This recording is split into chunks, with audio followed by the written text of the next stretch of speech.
on in your persuasive presentation? We're going to video record, right? And you're going to get to review your analysis. So we're checking the recorder here. We're going to check vocals. He's going to email it, and if that's not possible, then we'll put it on YouTube or do something so that you have access to your recording. Yes.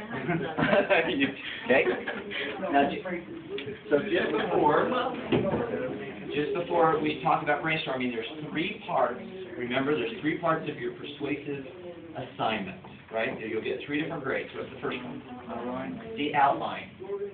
Yeah, when is that due? The day of your presentation. Now, we haven't talked at all about it. Where are you going to learn about this? In the book? Yes. Remember where? Chapter 14. You've got to go read that on your own. Okay, we just have run out of time, so we just don't have time to talk about it. The chapter 14 talks about it in detail. It gives a good sample. Okay. It talks about several different types of outline. Which one are you going to hand in? The working outline. Okay. There's also a speech outline, which is a keyword outline, and that's what you use to speak from.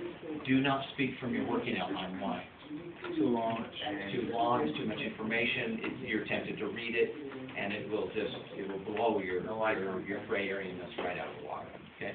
So don't do that. This is just for me to hand in so I kind of, can see if you understand outline, the power of outline. It's really just a preparation tool. Writing this down, kind of knowing where you're going to do your activity, where you're going to do your game, what your call to action is, this helps any great speech. But then you don't use it. It just basically preps you, and then you just use keyword outline for your actual speech. You don't have to type. Yeah, for sure. For sure. Yeah, thank you. Good question. Yeah, I definitely want to type down, so I want you to show that you've thought through it. When you actually write your outline, do you do it typed or do you do it on paper? I do it on paper a lot. That's right. I have like lines drawn over here. Yeah, but I am asking just that last step is to put that into an organized form. I can get that. Okay, what's the second piece of this? This is the actual presentation. Okay, and just like I graded before, what 5 elements am I looking for though? Remember these 5 things. Your introduction, does it grab attention? Your body, how organized, is it clear what your main points are? Your conclusion, The rating. clear call to action, right? Is it very clear what you were trying to do, what you wanted us to do? How Freyerian? How participatory, dialogue, activities, however you involve us? And 5? Is 5th part of this? I know, but the word won't come. Persuasion techniques.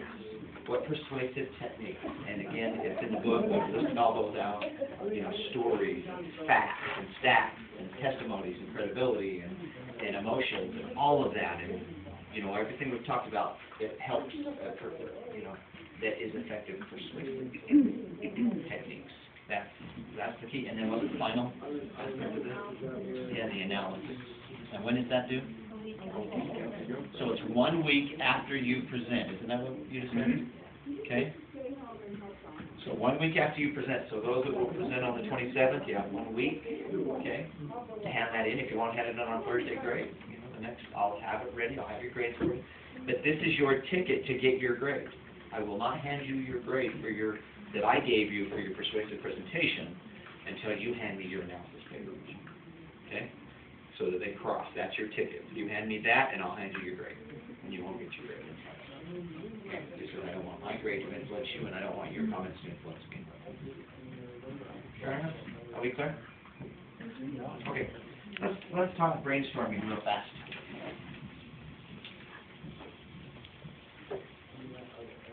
Does that seem to be working okay for us so far? Okay. If you keep going, because I want to see if we can get to our 6 or 8 minutes to just see how that's going to work out for loading it or emailing it or whatever we're going to do. Okay. So thank you for testing this today. Okay. What's brainstorm? Getting ideas out into the open. Okay. Good. Good. Yeah. Getting ideas out. Other ideas. Who's participating in brainstorm? Okay. And I remember this class. A lot of you have. So again, where have you done it? I've just done it in work and just very silly situations where we're just trying to think of an idea. Okay. So was there a particular problem you were solving, or what? Just with, like, in work, just with hours and, like, trying to think of ways to increase revenue and, like, you know, helping customers out, just doing basic Okay. good stuff. And I've done stuff like that too. Marketing, you know, we're launching a new product, how are we gonna market this? Or we have a customer service complaint that seems reoccurring all the time, how are we gonna solve that? So there's problems, right? Who else has done brainstorming? I did at work too. Okay, for the same kind of things? Figured out, Solving, yeah. whatever, okay? Work as well. Okay, and it's a great work tool, so I'm, yeah, that's impressive, you guys are using it. Who else? At school and we did marketing for the school. Okay. Very cool. So brainstorming we use to solve a problem. Typically, that's what it is. We have a problem. How are we going to market for the due tour? How are we going to market this? How are we going to solve this customer service issue? Whatever it is. Okay? What's our problem for this class? You're gonna persuade. Yeah, our topic, right? So really, the problem that I'm going to pose, or that is posed, is what potential topics, good, effective, significant topics, for the persuasive presentation. Persuasive presentation. Okay? Usually you pose, if you're going to do some brainstorming, you pose a problem. Okay? What are some potential good topics, significant topics, for this persuasive presentation? That is the problem. That is the question. That is the problem to be solved. So you pose it in a problem, in a question format. Okay? Because when you do this, then you're asking for answers. Okay? One thing about brainstorming, I love the word brainstorming. What does that conjure up? What do you visually see when you hear that? Brain. Okay, brain. Storm ideas. Storm. Ideas. Ideas. Yeah. Yeah. Activity. Creativity. Good. I like that word storming. I just love that. Just the visual of that storm. You know, when you see a thunderstorm or whatever, what do you see happening? Loud. Good. Loud. It's activity, right? It's noise. It's visuals. It's a lot of things happening all at once, right? You know, if you've been in those thunderstorms and you have, where it's just pouring, that's what we're talking about. These ideas just come at us. They pour. They just wham. And that's why we have all these different boards. Is we're just going to put all these ideas on boards. Okay. So notice that I've got this paper here with some permanent markers here. Don't use the permanent markers over here or over there. And I've had that done before. Here. Okay. But we have markers here and we have markers here. So we're going to use three sides of the room. Okay. If we could use that side, but I couldn't figure out how to use that. Okay. So you can write here and write here. Okay.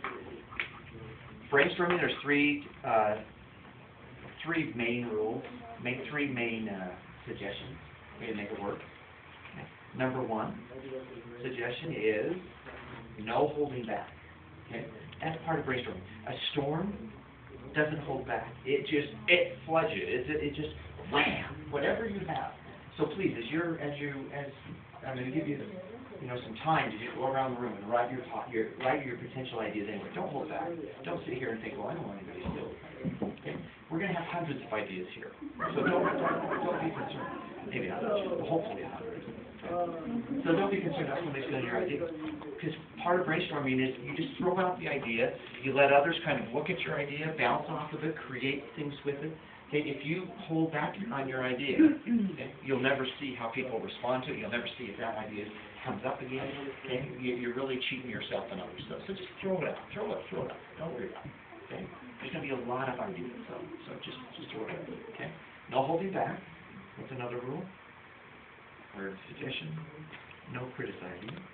Okay, so you don't sit here and go, that will never work. Who wrote this, idiot? Just go with it. Something, there's going to be a lot of ideas. No criticizing. Just you can look at it and go, whatever. But go on, move on. Okay. No holding back, no criticizing, and combine ideas. Okay. That's the third really good aspect is combine ideas. Meaning, if you're sitting here and somebody mentions, and I don't know what somebody mentions some topic, somebody else mentions a topic, and you go, wait a minute. What if we combine those ideas?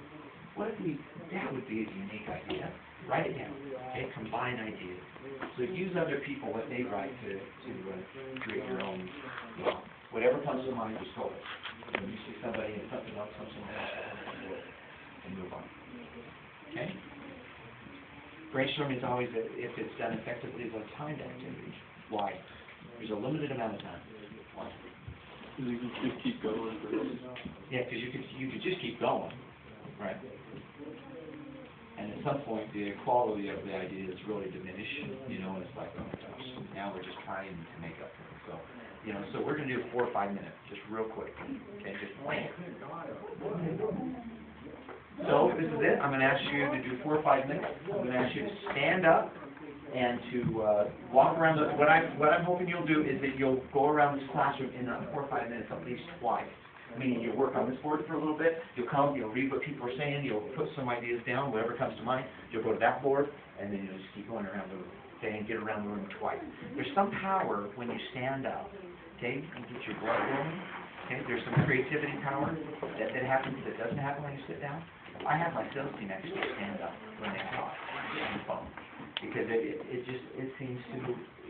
have a little more energy, they're able to be a little bit more consciously aware of what's going on the phone and so forth, so that's part of the reason we're going to be standing up. So, okay, you have 4 or 5 minutes, just start storming your ideas, whatever topic ideas you have, just throw them.